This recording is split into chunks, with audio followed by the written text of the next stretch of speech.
Mercedes-Benz like to say we invented the car. Yes, that's true, but we have to reinvent the car every day. Our job is to be always in the future. We create the future.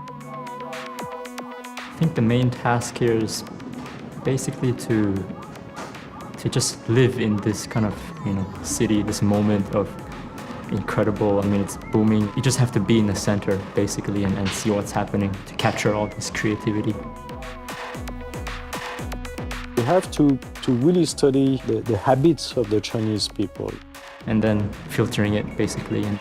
And step by step, we generate this kind of project where you integrate the German values of our company, of Mercedes-Benz, and the Chinese values together. The advantage, of course, of a foreigner is that we are a little bit candid. We have our own new eyes, and we sometimes identify things quicker than the local people themselves.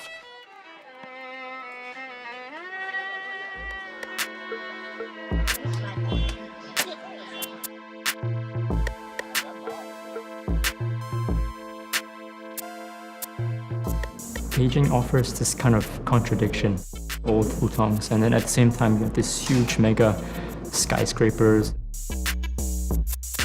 We got very much inspired by these hutongs and this kind of grayish color. We turned that into a high-end color, basically.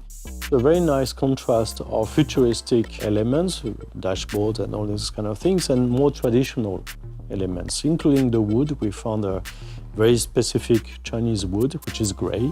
We try to go a little bit deeper in this Chinese culture. Most of the Chinese cities, not only Beijing, are growing like crazy. They are a little bit, how can I say, overwhelmed by the speed of this growth.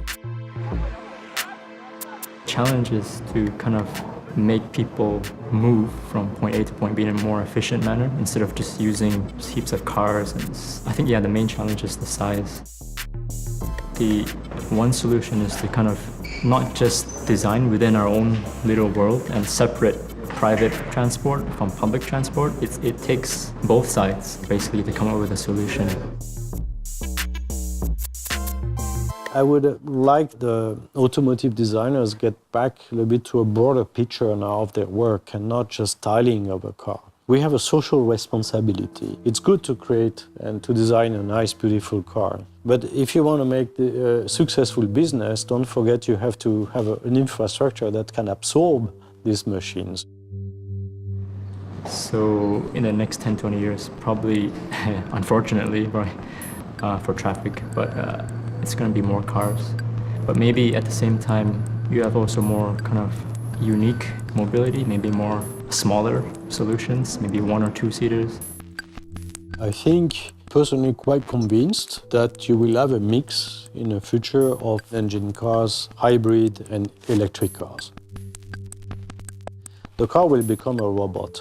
I believe in that. We have enough technology to make this feasible already today. Sometimes we are too advanced, we have to be a bit patient. We need to have the public having the time, to adjust. But this is our job, basically. That's why it's an exciting job.